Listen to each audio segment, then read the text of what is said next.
There's some things in our lifestyle that needs to be changed. Come on now, you better preach this day. And since I got you here, because a lot of you perhaps may not even go to nobody's church at all, but since you're here today, I might as well just talk to you. Again, this is a dialogue. It's not a monologue. It's a dialogue. I can talk to you and you can talk to me. Come on now. Because we need to look at this particular message that deserves serious scrutiny and sincere study. Because many of us that's present in this room today are living the lifestyle as this man that's in the parable. Yeah.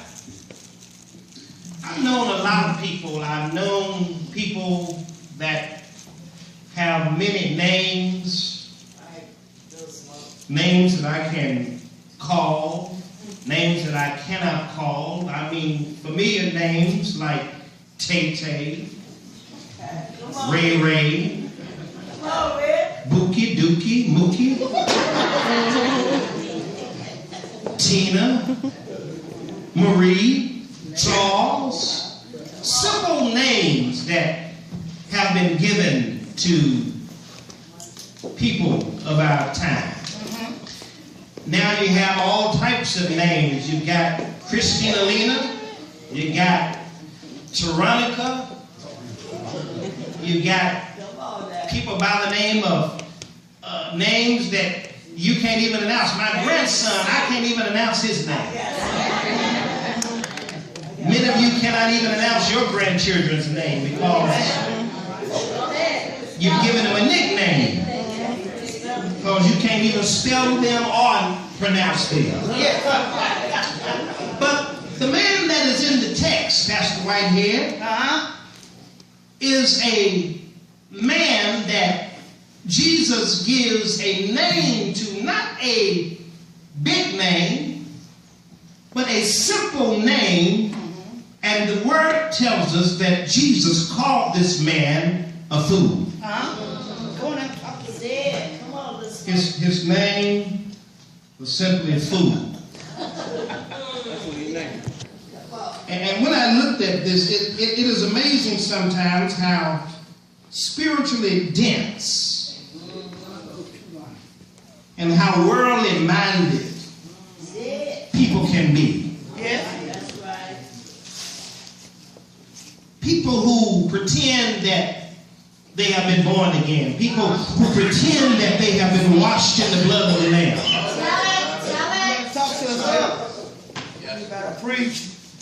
Call themselves by the title of Christian. They give themselves a name by saying, I'm Deacon so-and-so. I'm Deacon Potato Head. I'm Sister Mashed Potatoes. I'm Reverend Joe Lunch Bucket. Missionary Irene Ironing Board. Who have given themselves names. Come on now, preacher. But yet, their name, when it adds up, equals to food.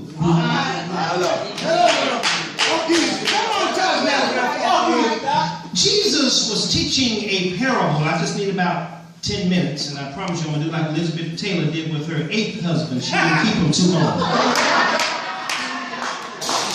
Come on now. The text tells us that Jesus is speaking in a parable. Now, a parable was somewhat like an illustration that Jesus would use, something very simple, to get his point across.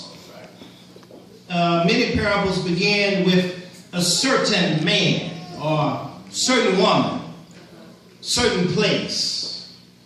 And this particular parable begins by saying that there was a certain man. You see it? A certain man that, and not only was it a certain man, but he was a certain rich man that brought forth plentifully. And verse number 17 says, and he thought within himself. He was talking to himself. You know, they used to say, ain't nothing wrong with talking to yourself as long as you don't answer. I find myself talking to myself and then answering. You've done it too. Where did I leave my keys? Oh yeah, I left my keys on the couch. What did I do with this and that? Oh yeah, that's right. You find yourself talking to yourself. Anybody ever found yourself talking to yourself? Come on, keep it real with me. Yeah. I don't care if you graduated lambda cum laude, if you graduated summa cum laude, or if you just graduated thank you laude. Everybody in this room has at some point or time talked to themselves. Yes. And then answered yourself. This man in the text says to himself, what shall I do because I have no room where to bestow my crops and my fruits? And he said, this is what I do. Now he's talking to himself. He's answering to himself. He said, this is what I do. I will pull down my barns and I will build greater, and there will I bestow all of my fruits, and my grains and my goods. And I will say to my soul, soul, thou hast much goods laid up for many years. Take thine ease, eat, drink, and be merry. But God said unto him in verse number 20, thou fool, this night thy soul shall be required of thee. Now, Jesus was responding to an untimely request because we find that he was warning them about hypocrisy, being a hypocrite, being a schemer, one that is a great pretender,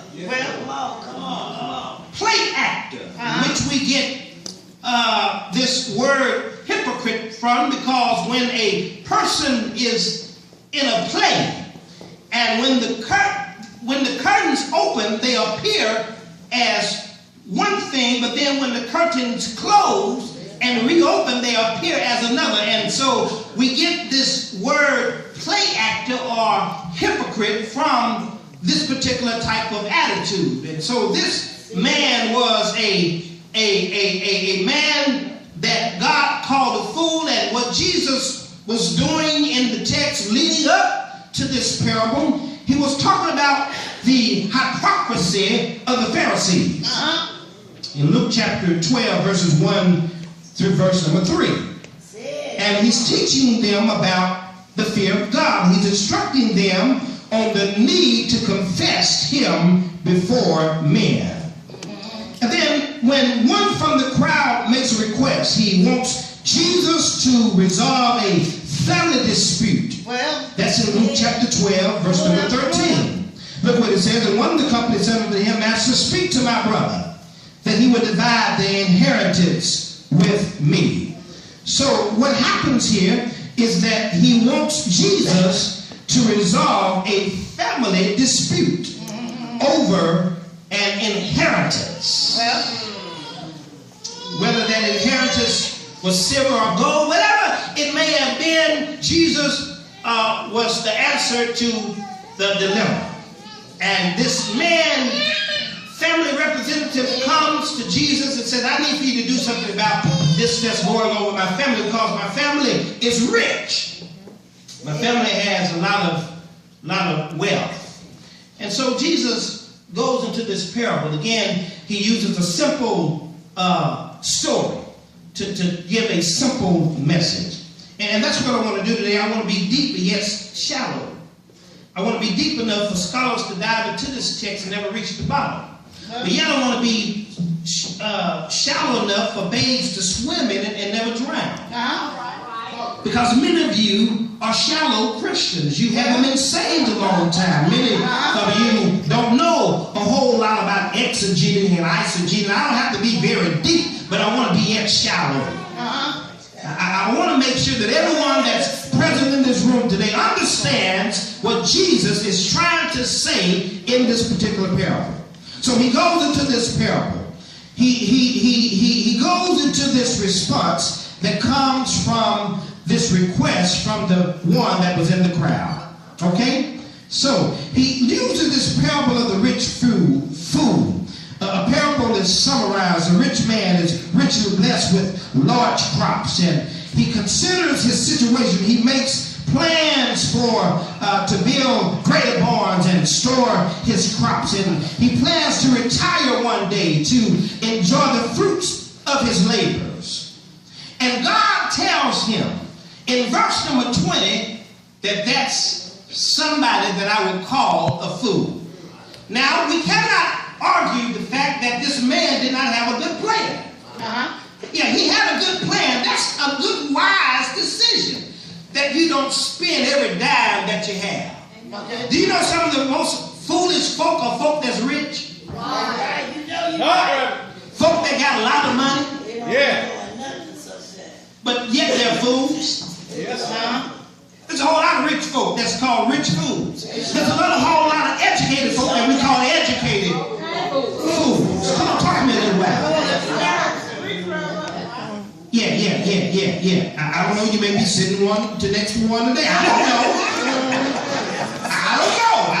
But whatever the situation may be, make sure that you're not a fool. And by that, we're going to further the text because it lets us know that Jesus says this man is a fool because he was living and depending on the riches of the world. The riches of the world. His crop. And since he had so much going on, he says, I can just lay up for many years and I can just take it easy. I can eat. I don't know what he wanted to eat. Could have eaten filet mignon, steaks. I don't know what he wanted to eat. Then he says, I can drink. I don't know what he drunk. He may have drunk some Hennessy, some Patron, some Hypnotic, some Grey Goose, some Wild Irish Rose, some Patron, some Crown Royal. Can I call your brand yet?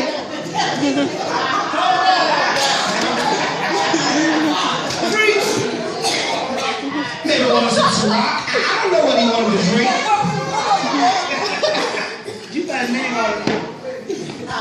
But he wanted to drink. And then the text says he wanted to be married. In other words, he wanted to celebrate. Yeah. He wanted to celebrate. And God calls him a fool. A fool.